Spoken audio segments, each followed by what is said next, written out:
Hello students, कैसे हैं? बढ़िया, पढ़ाई चल रही है फर्स्ट क्लास। चलिए आ जाते हैं, हम लोग चर्चा करते हैं सेंटेंस पे। कल हम लोगों ने चर्चा की थी कि सेंटेंस के कितने पार्ट्स हैं और उन्हें कहाँ पर हम लोग प्लेस करेंगे। तो एक जनरल आइडिया हम लोगों ने ले रखा था। आज थोड़ी सी उसी की डिटेलिंग कर लेते हैं। आप ध्यान से देखिएगा, बहुत अच्छे से आपको समझ में आएगा और बहुत अच्छे मार्क्स आप ऑब्टेन कर पाएंगे। आइए देखते हैं। सेंटेंस में आपने बात की थी कि कुछ इसमें कंपलसरी पार्ट होते हैं जो जरूरी हैं, जिनके बगैर सेंटेंस अपनी डिफिनीशन पूरी नहीं करता या कहिए सेंटेंस पूरा नहीं होता। वो कौन से पार्ट होते थे? वो होते थे सब्जेक्ट और वर्ब।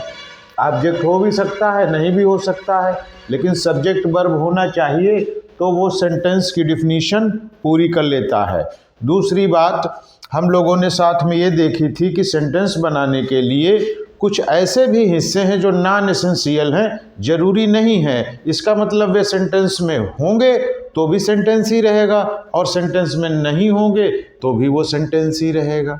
ठीक है, हमें देखना है अब क्या हम इसको डिटेल में कैसे बात करते हैं। तो दो तीन पार्ट्स थे, उनको हम समझ लेते हैं जो आपके लिए आगे कठिनाई बन सकते हैं। पहला देख लीजिए आप फ्रेज, दूसरा आप देख लीजिएगा क्लाउज और तीसरा देख लीजिएगा सेंटेंस। इनमें हम लोग देख लेते हैं क्या होता है। तो पहला करेक्टर हम लोग इसका लिखेंगे कि देखें क्या ग्रुप ऑफ वर्ड सारे के सारे हैं। तो आप पाएंगे चाहे फ्रेज हो, चाहे क्लॉज हो, चाहे सेंटेंस हो, तीनों ही ग्रुप ऑफ वर्ड्स यानी शब्दों के झुंड से बनते हैं। तो पहली बात, अच्छा नोटबुक में इसे नोट करते चलिएगा आप लोग, तो आपके लिए बहुत अच्छा रहेगा। तो पहला पॉइंट है ग्रुप ऑफ वर्ड्स। बताइए, फ्रेज में ग्रुप ऑफ वर्ड होता है, ठीक है। क्लॉज में भी ग्रुप ऑफ वर्ड होता है, ठीक है। सेंटेंस में भी यही होता है। दूसरी बात आप देख लीजिए, क्या सब्जेक्ट प्लस वर्ब का कॉम्बिनेशन पाया जाता है कि नहीं पाया जाता है, और किन किन में पाया जाता है और किन किन में नहीं पाया जाता है। यानी एक सब्जेक्ट और एक वर्ब होना जरूरी है, किस में? आइए देखते हैं। देख लीजिए, फ्रेज में सब्जेक्ट वर्ब का कॉम्बिनेशन नहीं पाया जाएगा, क्लॉज में पाया जाएगा और सेंटेंस में तो पाया ही जाएगा। अब तीसरी बात पे आ जाइएगा कि क्या सेंस है इनका, इन तीनों का सेंस क्या कंप्लीट है कि नहीं कंप्लीट है। सेंस को हम लोग समझते हैं।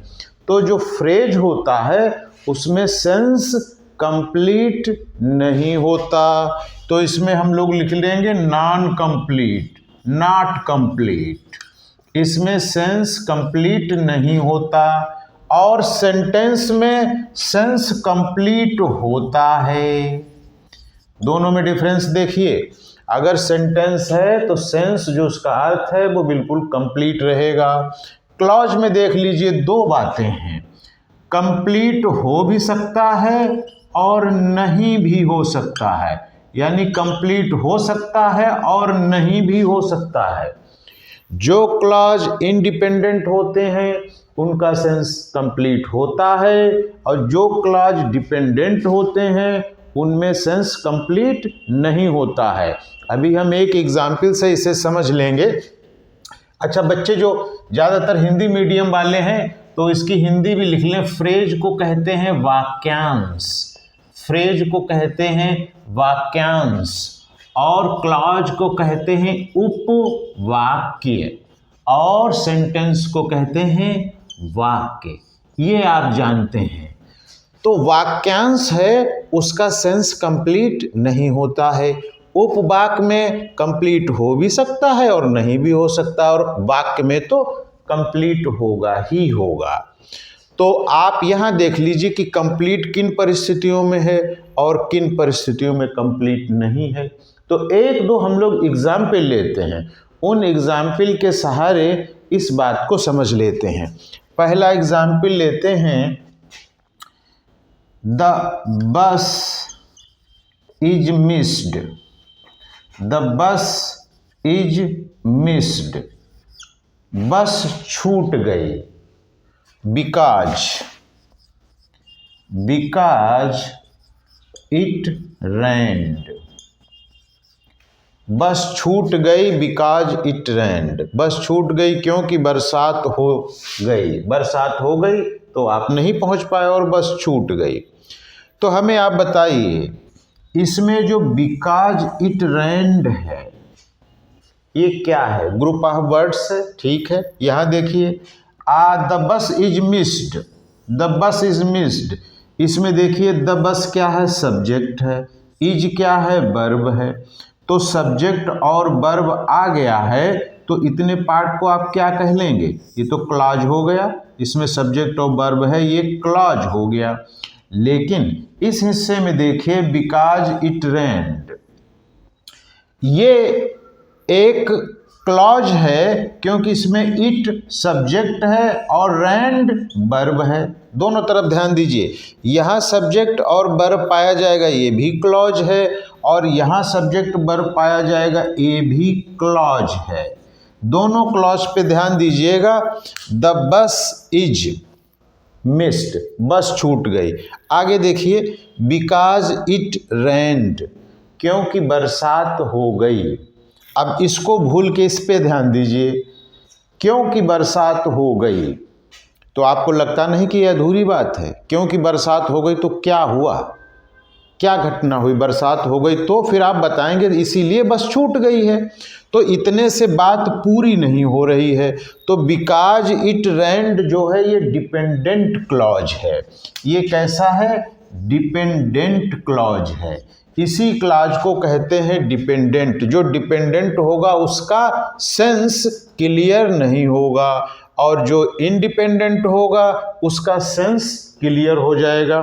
ये तो हमने बात कर ली है उपवाक्य के बारे में, लेकिन अब कुछ और उदाहरण आप ले लीजिए जिनसे हम पूरी बात को समझ सकें। तो I like the T with milk, ये हम लोग नोट करेंगे। I like the T with milk, with milk. तो आप ऐसे भी कह सकते हैं I like T with milk. अब यहाँ देखिएगा, पार्ट्स में देखिए, इसमें 1 2 3 4 5 वर्ड्स हैं। 5 वर्ड्स हैं, सब्जेक्ट भी है, वर्ब भी है। तो ये वाक्य तो है ही पूरा। यहाँ फुल स्टॉप लगा हुआ, यही पहचान है। वाक्य की क्या पहचान होती? पहला जो अक्षर है वो बड़ा लिखा जाएगा, पहला शब्द बड़े अक्षर से शुरू होगा और यहाँ फुल स्टॉप होगा। ये वाक्य हो गया। और कंप्लीट सेंस दे रहा हो और उसमें सब्जेक्ट और वर्ब हो, ये सारी शर्तें हैं। अब आइए, वाक्य इतना है लेकिन इसके टुकड़े कर लीजिए। देखिए, आई सब्जेक्ट है, लाइक वर्ब है। इन दोनों को मिलाकर आप क्या कह सकते हैं? इन दोनों को मिलाकर आप कह सकते हैं क्लॉज। क्लॉज है। ये फ्रेज क्यों नहीं है? फ्रेज इसलिए नहीं है कि क्यों सब्जेक्ट और वर्ब का कॉम्बिनेशन फ्रेज में नहीं होता है, इसलिए ये क्लॉज है। आगे बताइएगा हमें, T with milk, T with milk, यहाँ क्या सब्जेक्ट और वर्ब का कॉम्बिनेशन है? यहाँ कहीं वर्ब आपको दिख रहा है? नहीं दिख रहा है। सब्जेक्ट और वर्ब का कॉम्बिनेशन अगर ना हो, ऐसे शब्दों के झुंड को आप क्या कहते हैं? फ्रेज कहते हैं। तो ये हो गया आपका फ्रेज। अब आप पहचानने लगे। लेकिन एक फ्रेज एक क्लॉज मिलाकर के क्या बन सकता है? सेंटेंस बन सकता है। ऐसे ही दो क्लॉज मिलाकर के भी सेंटेंस बन सकता है। तो सेंटेंस इस प्रकार बनता है और उसके ये हिस्से हैं। एक दो एग्जाम्पल और आप देख लीजिएगा। I like the T which has milk, I like T which has milk. अब आप देखिएगा, अब देखिए सेंटेंस में कुछ बदलाव कर दिया, लेकिन आई लाइक वही है तो ये क्लॉज तो है ही है। लेकिन और देखिए, टी विच, विच कौन है? टी के लिए ही विच आया हुआ। टी विच हैज, ये देखिए वर्ब है, ये सब्जेक्ट है। बताइए ये क्लॉज है कि नहीं? ये क्लॉज है। तो ये भी क्लॉज है, ये भी क्लॉज है। यहाँ क्या कह रहे हैं? मुझे पसंद है, ठीक है। इसमें कह रहे हैं टी विच हैज मिल्क चाय जिसमें दूध हो। अब यहाँ पर सुनिएगा, इसको आगे वाले को भूल जाइए, इतना ध्यान रखिए। चाय जिसमें मिल्क हो, टी जिसमें मिल्क हो। तो क्या आपको लगता है बात पूरी है? क्या आपको लगता है बात पूरी है? चाय जिसमें मिल्क हो तो क्या वो मुझे पीना पसंद है कि नहीं पसंद है, कि मैं उसे बेचूंगा कि मैं खरीदूंगा, उसके साथ क्या करूंगा भाई? बात पूरी नहीं हो रही है। टी विच हैज़ मिल्क, ठीक है, तो इसके साथ कुछ अधूरी सी बात लगेगी तो ये डिपेंडेंट क्लॉज हो जाएगा, ये इंडिपेंडेंट क्लॉज हो जाएगा। दो क्लॉज मिलकर के एक सेंटेंस बना लेंगे। एक तो ये हो गया। और दूसरा देख लीजिए, आप ये एग्जाम्पल पहले से जानते हैं। The cat sat on the mat. देखिए, the cat sat on the mat. अब बताइए, द कैट यहाँ सब्जेक्ट है और सैट यहाँ वर्ब है, तो ये दोनों मिलाकर के क्लॉज हो जाएंगे, क्लॉज हो जाएंगे। आपने कहा द कैट सैट, बिल्ली बैठी थी, ठीक है, बैठी रहने दो। ऑन द मैट, ये भी देखिए ग्रुप ऑफ वर्ड है, ग्रुप ऑफ वर्ड है, लेकिन इसमें बताइए कहीं वर्ब है, कहीं सब्जेक्ट वर्ब का कॉम्बिनेशन दिख रहा है। जब वर्ब है ही नहीं तो कॉम्बिनेशन कैसा बनेगा फिर? ऑन द मैट, ये जो झुंड है इसको आप कहेंगे फ्रेज, ये फ्रेज है। तो एक फ्रेज और एक क्लॉज मिलकर के इन्होंने सेंटेंस बना लिया। तो क्लॉज में आपने कहा सेंस हो भी सकता है, इसमें सेंस है। देखिए, द कैट सेट, बिल्ली बैठी है, इसमें कुछ ऐसा नहीं लगता कि अधूरा है। बिल्ली बैठी है, या कह सकता है बिल्ली खड़ी है, बिल्ली दौड़ रही है, तो बात पूरी है यहाँ। तो ये क्लॉज है इंडिपेंडेंट। ऑन द मैट एक फ्रेज है, चूंकि प्रीपोजिशन से शुरू हो रहा है तो इसको कहते हैं प्रीपोजिशनल फ्रेज। फ्रेज कई तरीके के हैं, क्लॉज भी कई तरीके के हैं, तो उस पर हम बाद में डिस्कस करेंगे। पहले तो आप सेंटेंस में ये पहचान लीजिए कौन सा क्लॉज है, कौन सा फ्रेज है, और कौन कौन मिलकर के सेंटेंस बना पा रहे हैं। फ्रेज पे थोड़ी और बात कर लीजिए। ऑन द मैट, इतना कह के देखिए, बाकी सब भूलिए, इतना कहिए ऑन द मैट, चटाई के ऊपर। तो अब सवाल पैदा होगा, चटाई के ऊपर क्या? कौन है चटाई के ऊपर? चटाई के ऊपर क्या इशारा कर रहे हैं आप, क्या कहना चाह रहे हैं? यानी बात पूरी नहीं है। जब बात पूरी नहीं होगी तो सेंस कंप्लीट नहीं होगा। जब सेंस कंप्लीट नहीं होता है तो फ्रेज होता है, और या तो डिपेंडेंट क्लॉज होता है। लेकिन डिपेंडेंट क्लॉज की एक शर्त है, उसमें सब्जेक्ट वर्ब कॉम्बिनेशन होना चाहिए, इसमें कॉम्बिनेशन नहीं है। तो सब्जेक्ट वर्ब कॉम्बिनेशन नहीं है, इसी से पता चल गया न तो ये सेंटेंस है न तो ये क्लॉज है, सीधा सीधा ये फ्रेज है। कौन सा फ्रेज है इसका हम लोग बाद में पता लगाएंगे, पहले इतना जान लीजिए। और ये जो ग्रुप ऑफ वर्ड्स तीनों में होगा, कोई दिक्कत नहीं। सब्जेक्ट प्लस वर्ब कॉम्बिनेशन इन दो में होगा, फ्रेज में नहीं होगा। सेंस इसमें तो कंप्लीट होगा ही नहीं, भूल ही जाइए। इसमें कभी कंप्लीट हो सकता है, कभी नहीं भी हो सकता है, और वाक्य में हर हाल में सेंस कंप्लीट होगा ही होगा।